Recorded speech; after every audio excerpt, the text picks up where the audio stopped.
Si vous vivez en Afrique ou en Europe et que vous êtes passionné de mode afro et de marques à succès, vous avez déjà entendu parler de la marque Grassfield.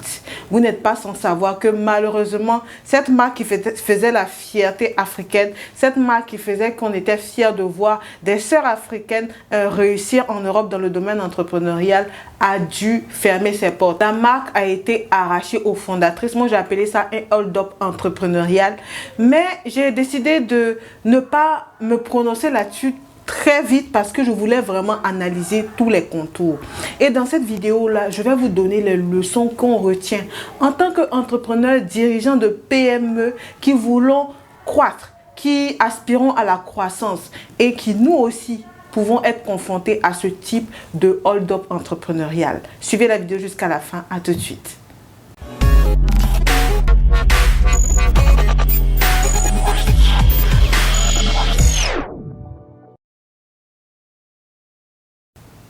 Grassfield est une marque qui a été créée il y a environ 7 ans par deux sœurs jumelles camerounaises qui sont nées au Cameroun et qui sont venues en Angleterre pour leurs études et qui ont été inspirées à créer une marque vraiment assez atypique qui mettait tout le monde d'accord. Quand je dis que la marque mettait tout le monde d'accord, ça veut dire que leurs vêtements étaient beaux, je vous mets des photos, étaient beaux, leurs vêtements faisaient ressortir la modernité africaine dans le pagne qu'on aime porter en Afrique et étaient adoptés de tous, en tout cas la plupart des femmes qui aiment la mode. Donc on voyait leurs vidéos sur TikTok, leurs vidéos sur Instagram, les réseaux sociaux de femmes en train de danser dans de super tenues avec des sons afro-trap et ça parlait énormément à la communauté africaine. Cette marque a connu un franc succès. Quand je dis franc succès, c'est des chiffres d'affaires à plusieurs millions de livres sterling.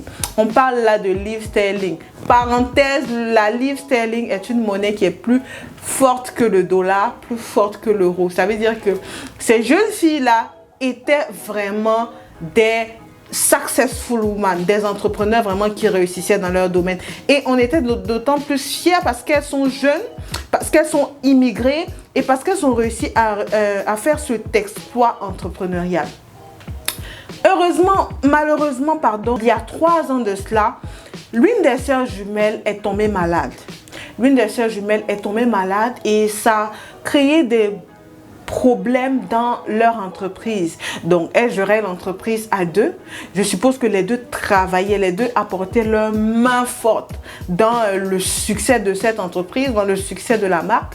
Et le fait que l'une d'entre elles, donc Michel, donc c'est Christelle et Michel Nganou, que Michel tombe malade a créé un déséquilibre dans l'entreprise. Donc sa sœur, et c'était une maladie assez sérieuse. Du coup, sa sœur, elle se donnait tant bien que mal à asseoir l'entreprise, à faire en sorte que l'entreprise continue de tourner quand bien même une part importante de l'entreprise était défaillante, donc sa sœur qui était malade.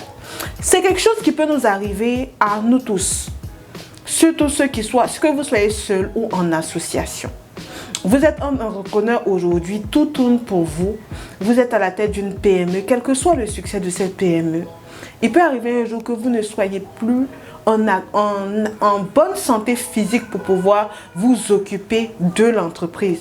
Ou que même vous ayez des problèmes personnels assez sérieux qui vous poussent à relâcher dans votre entreprise, à relâcher la gestion de votre entreprise. Et c'est ce qui est arrivé à ces sœurs-là. C'est ce qui est arrivé à cette marque-là. Cette histoire m'a personnellement touchée parce que je me suis dit, ce n'est pas seulement le manque de gestion qui ont causé ces problèmes. Avoir un cas de maladie peut arriver à tout le monde. Quelqu'un peut avoir un enfant malade, un mari malade, peut être soi-même malade, une maman malade, et qui fait en sorte que tu mets tes rêves en parenthèse pour t'occuper de la personne. Donc, l'autre sœur, elle s'est occupée de sa sœur durant 3 ans, jusqu'à ce qu'on a vu sur ses réseaux sociaux, elle a pu overcome cette maladie-là, elle s'en est sortie.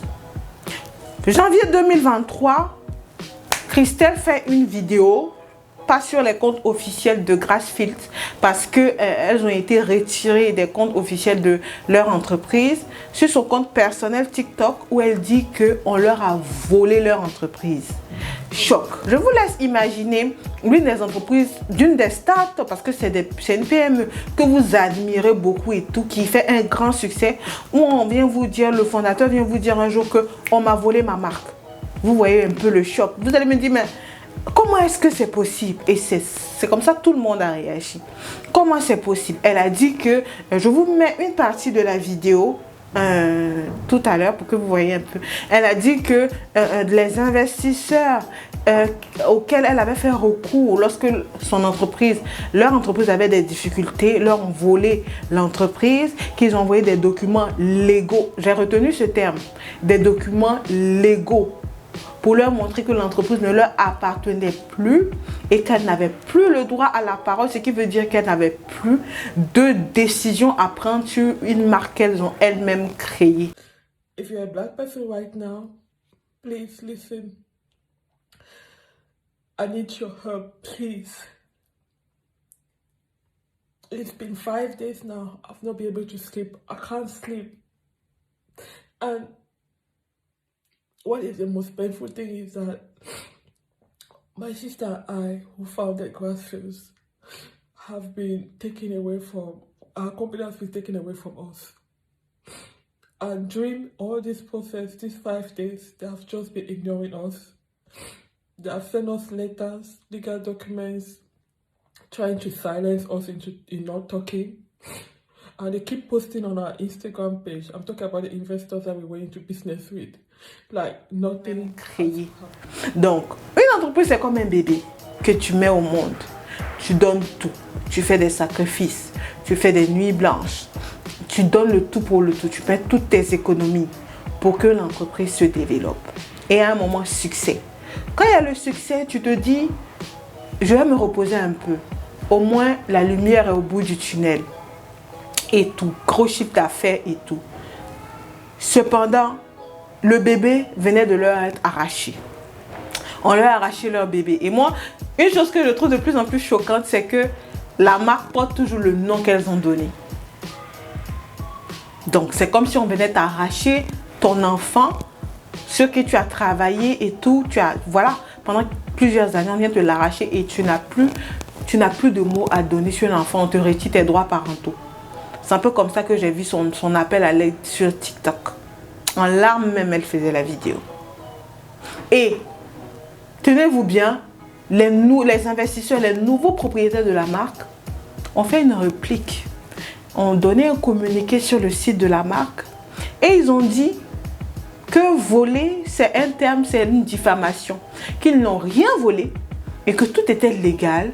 Et qu'ils accusaient même les sœurs Ngane de mauvaise gestion de l'entreprise. Et tenez-vous bien, je ne veux pas me méprendre. Ils ont dit dans leur communiqué qu'elles ont plongé l'entreprise dans des dettes à hauteur de plus de 2,2 millions de livres de dettes auprès des fournisseurs, auprès du personnel, auprès des clients. Qu'elles auraient détourné leurs fonds de leur entreprise pour des dépenses personnelles, refusé de payer les salaires de leurs employés et extorqué leurs clients. Voilà la réplique des investisseurs.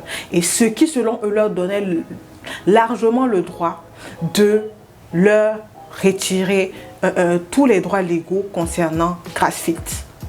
Donc, eux, maintenant, sont nouveaux propriétaires légaux de l'entreprise, puisqu'elle-même, elle lui dit, ils avaient des documents légaux. Alors, cette situation rocambolesque, moi-même, je vais dire ça comme ça, m'a poussé à retenir des leçons.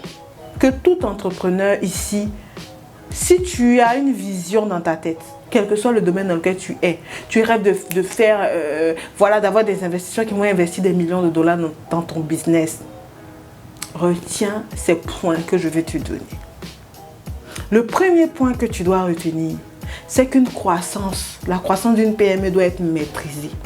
Et ça, je le dis, la croissance d'une PME doit être maîtrisée. Souvent, vous voyez une entreprise qui fait un boom. Et puis à un moment, on ne sait pas ce qui s'est passé. On dit l'entreprise ferme. Mais tu sais que ce n'est pas parce que l'entreprise, ça ne marche pas. Mais pourquoi l'entreprise ferme? La plupart du temps, c'est une croissance non maîtrisée. Ce que les chefs d'entreprise, les dirigeants de PME souvent ne savent pas, c'est que la trésorerie, c'est sur la trésorerie qu'on juge une entreprise. Une entreprise peut vendre des millions et avoir une trésorerie négative. Je connais des entrepreneurs qui font beaucoup d'argent, mais qui n'arrivent pas à payer les salaires. La trésorerie est très importante. Et lorsque on veut faire croître l'entreprise, donc j'imagine tu vends à 100 clients, tu veux mettre un dispositif pour vendre désormais à 200 clients, 300 clients. Il faut une réorganisation. Tu vas encore réinvestir de l'argent. Quand c'est mal maîtrisé, tu te retrouves rapidement à court de liquidité. Et quand il n'y a pas la liquidité, tu vas faire quoi? Tu vas te tourner vers les autres, vers les investisseurs pour venir investir dans ton entreprise. Si ta trésorerie est négative, si ton entreprise fait même des millions de dollars de chiffre d'affaires, ton entreprise ne va nulle part. Et ça, chaque dirigeant de PME doit comprendre. Le plus important, ce n'est pas de croître. Tout le monde veut croître. Mais c'est la croissance maîtrisée. Et il y a plusieurs livres qui parlent de croissance d'entreprise. Demandez-vous pourquoi les gens s'asseyent et qu'ils écrivent sur la croissance d'une entreprise.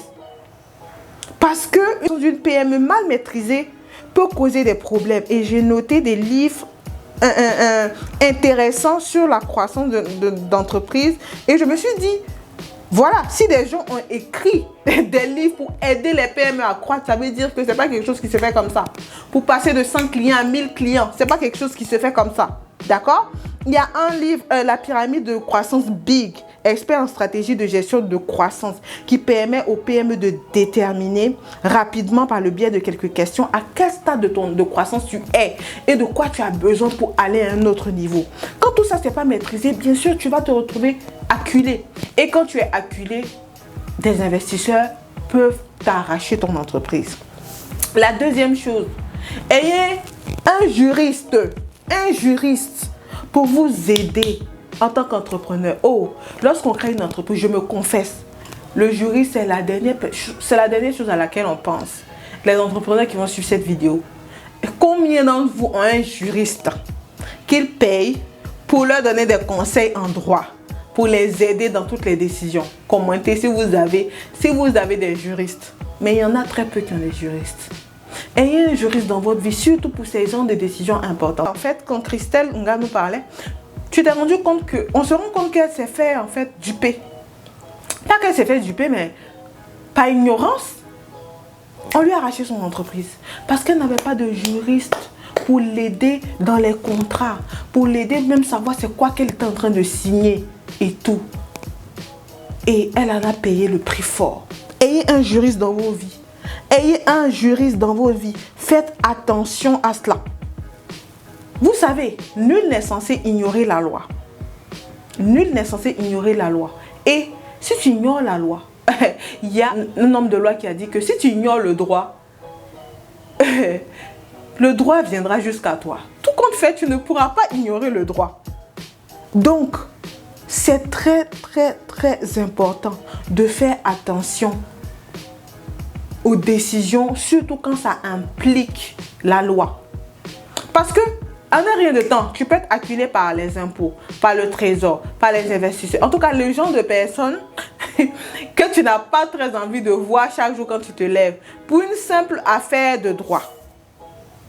Et en troisième point, ce que je peux vous dire par rapport à cela, c'est que l'argent de votre société n'est pas votre argent.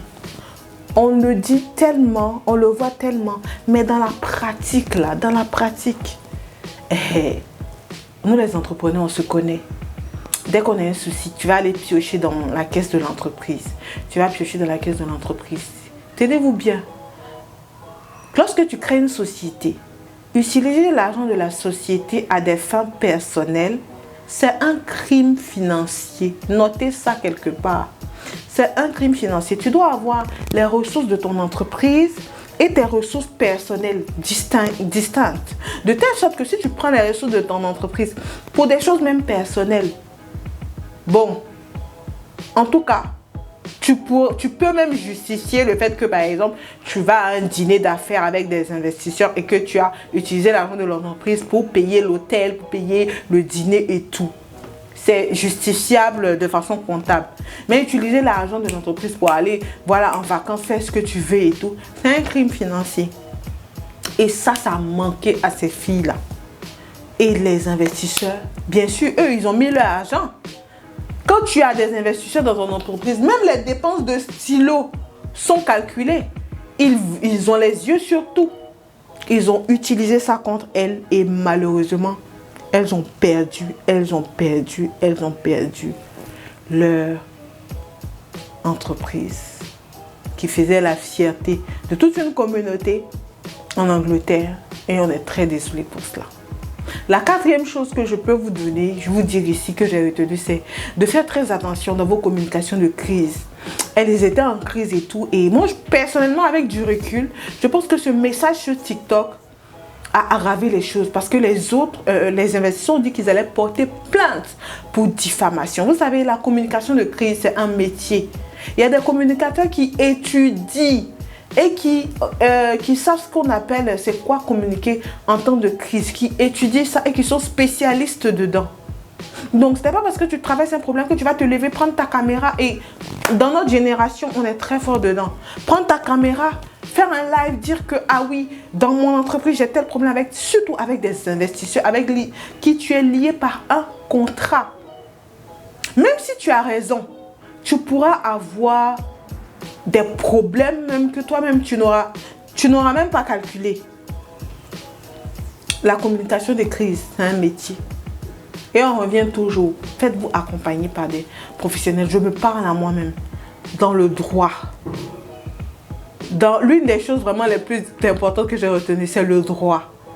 Le droit. Nul n'est censé ignorer la loi. Et si tu ne vas pas vers le droit, si tu ignores le droit va venir vers toi.